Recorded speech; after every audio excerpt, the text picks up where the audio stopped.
तो विनेश फोगाट और बजरंग पुनिया पर भी साक्षी मलिक ने बड़े खुलासे किए। विनेश और बजरंग पुनिया पर आंदोलन की छवि खराब करने का आरोप उन्होंने लगाया है। विनेश बजरंग ने लालच में आकर एशियाई गेम्स के ट्रायल्स में छूट ली।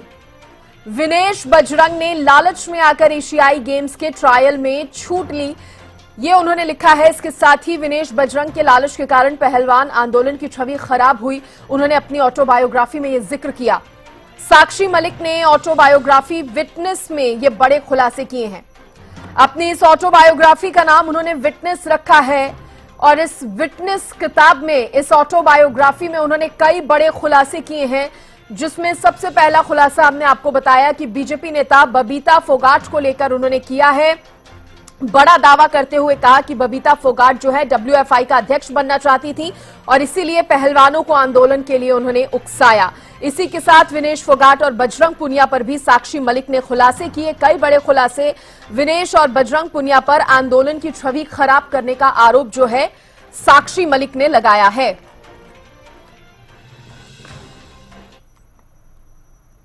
अब देखिए, साक्षी मलिक के दावों पर विनेश फोगाट ने भी पलटवार किया है।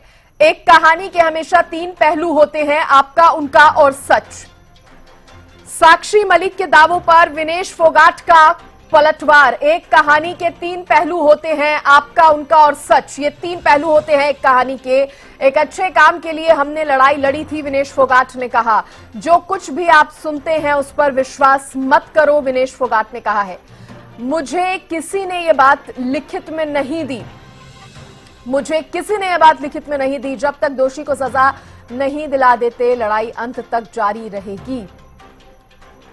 तो साक्षी मलिक के दावों पर विनेश फोगाट ने भी पलटवार किया है और विनेश फोगाट ने लिखा है कि कहानी के, हर एक कहानी के तीन पहलू होते हैं, आपका, उनका और फिर सच। ना तो मेरे पास किसी ने ये लिखित में दिया, न मैं किसी का मन अज्यूम कर सकती हूँ, है ना।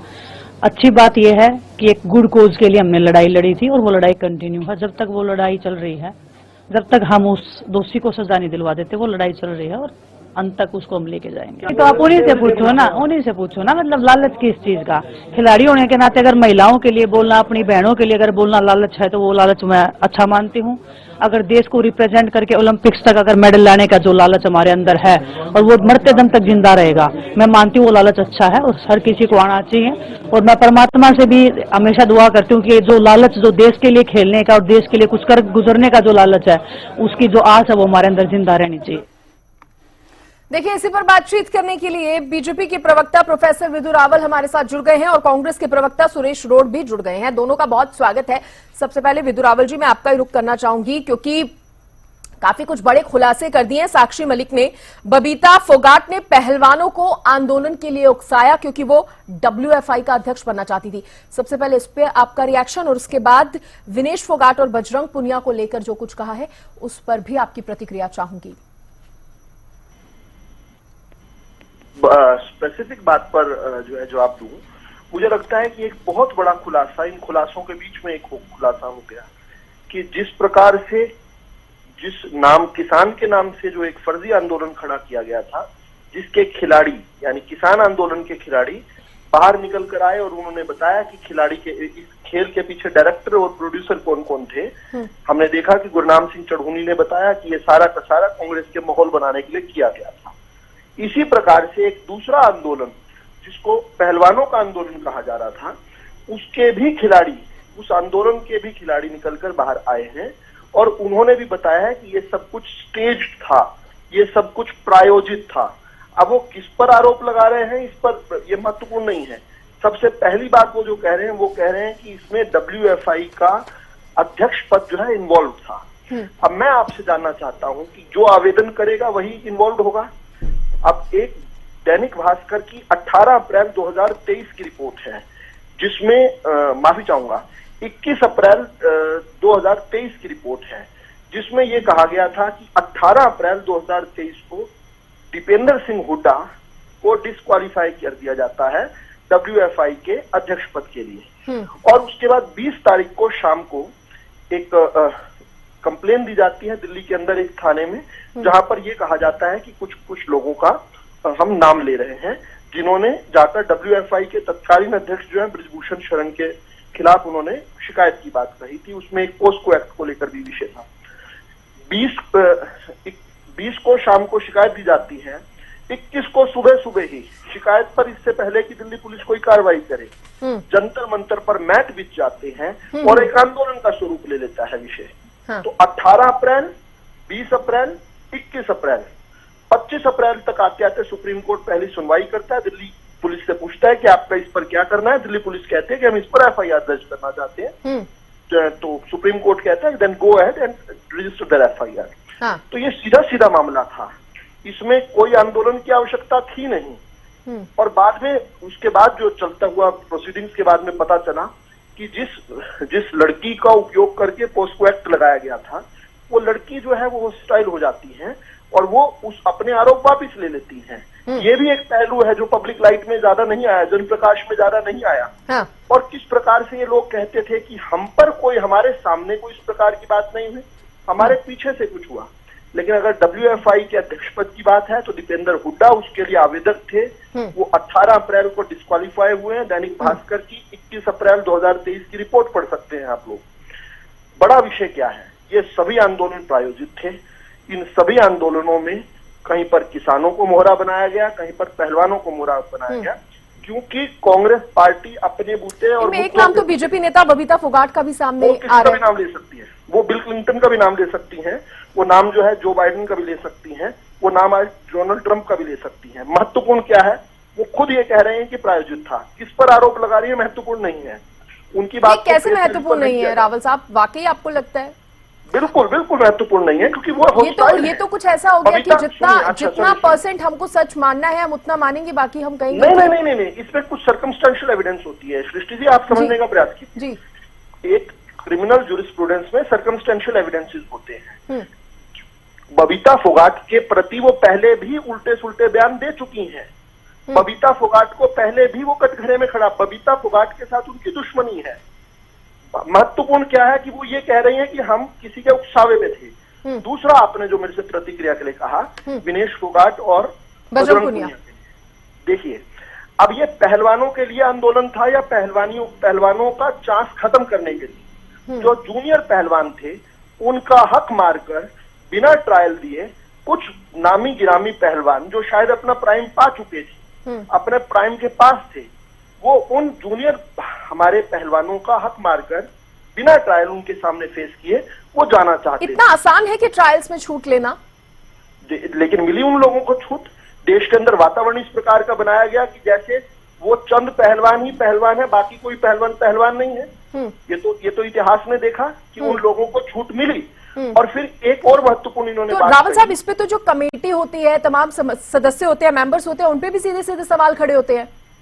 देखिए, इस कमेटी, एक और इंटरेस्टिंग बात है, इस कमेटी में पहले बबीता फोगाट का नाम इन लोगों ने ऐड करवाया था एडॉक कमेटी में। बाद में इस कमेटी की फाइंडिंग्स को मानने से इनकार कर दिया। लेकिन जिस प्रकार से इस देश के अंदर व्यवस्था बेबस हो गई थी, जिस प्रकार से मीडिया ने और इन आंदोलनकारियों ने और इकोसिस्टम ने इस प्रकार का प्रेशर बना दिया कि उस एडॉक कमेटी को तो किस प्रकार से पंगु बना दिया गया। उनकी किसी भी फाइंडिंग पर देश ने विचार ही नहीं किया। उस समय तो जो साक्षी मलिक, विनेश फोगाट और बजरंग पुनिया जो कह रहे थे, उसको ऐसा माना जा रहा था कि वही यूनिवर्सल ट्रुथ है, उसके अलावा किसी की बात सुनने की जरूरत नहीं है। सुरेश रोड जी को भी चर्चा में जोड़ लेते हैं। बिना ट्रायल के वो फांसी की सजा देना चाहते थे। और सारे देश के अंदर इस प्रकार का वातावरण बना दिया गया कि किसी को ट्रायल का अधिकार नहीं है, किसी को कोर्ट में अपनी बात रखने का अधिकार नहीं है। जो विनेश फोगाट कह रही है, जंतर मंतर में बैठकर कह रही है, जो भूपेंद्र हुड्डा के बगल में खड़े होकर कह रही है, उसको सच मान लिया जाए और ब्रिजभूषण शरण को फांसी पर लटका दिया जाए। ठीक है, सुरेश रोड जी जी, इन सब पर आपका रिएक्शन। सृष्टि जी, मैं अभी सुन पा रहा था बीजेपी के प्रवक्ता साथी को भी और आपको भी जी। बस एक लाइन की है, विदु रावल जी पता नहीं कहाँ डिटेल में कहाँ तक चले गए, और ये तो अपनी ब्रिज शरण जी की ओलंपिक एसोसिएशन के ऊपर ही मुझे उठाते नजर आए कि उनकी कमेटी ने जो ट्रायल में छूट देनी होती है वो क्यों दी। वो तो शरण जी बता सकते हैं या नरेंद्र मोदी जी बता सकते हैं। जो लोग एक ओलंपिक एसोसिएशन को ठीक से नहीं चला पाते तो देश क्या चलाए। लेकिन जो महत्वपूर्ण बात है जो मेरे से आपने जानना चाहा, वो ये है कि आपने अभी एक उल्लेख किया, इनसे पूछा भी लेकिन ये टाल गई बात को। ये तो बाजी ही पलट दी। साक्षी मलिक जी की जो बात है, उन्होंने जो बबीता फोगाट को लेकर बात कही है कि वो एसोसिएशन के अध्यक्ष पद के ऊपर नजरें रखते हुई थी और इसीलिए उन्होंने उकसाया।